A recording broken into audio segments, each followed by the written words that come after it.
we wanted to be sure to highlight a few other skills that might be helpful when you think about yourselves and your families.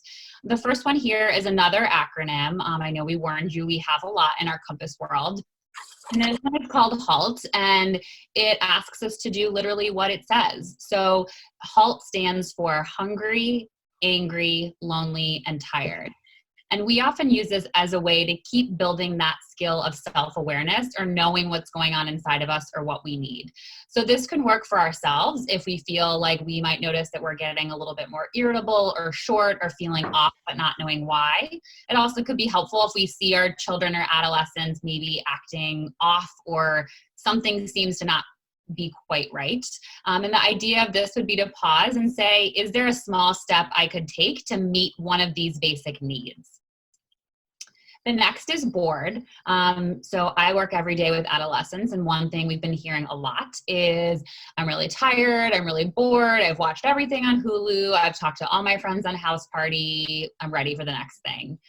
So one thing to keep in mind, even if this is hard for adolescents to hear, is that being bored is actually helpful. There's some great research that experiencing the emotion of being bored, feeling bored, and sitting in it can actually help us develop our problem-solving skills, make space for some of the mindfulness that, like Roz was talking about, and help us be creative.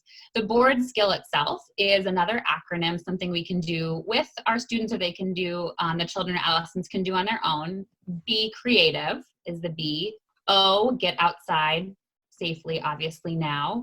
The R stands for reading or doing something that can be either exploratory or kind of taking us out of the moment, ideally a non-screen activity.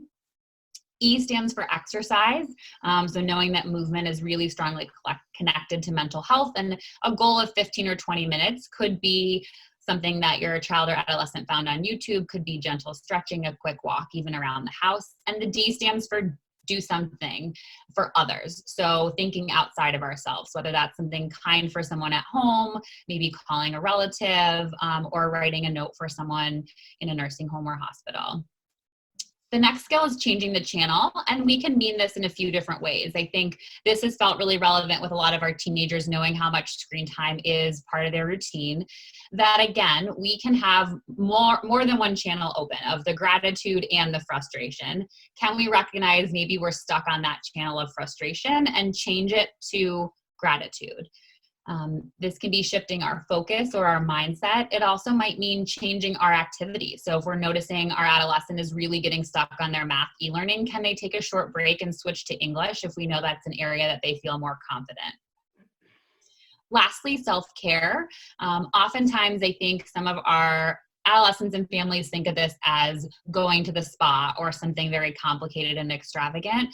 It can be as simple as acknowledging that we've done something that day to take care of our bodies, taking a short break, being more mindful as we're taking some space with a sibling, anything that really is helping us to feel connected to our bodies and making note of what we're doing for ourselves, even if it looks smaller or different in these times.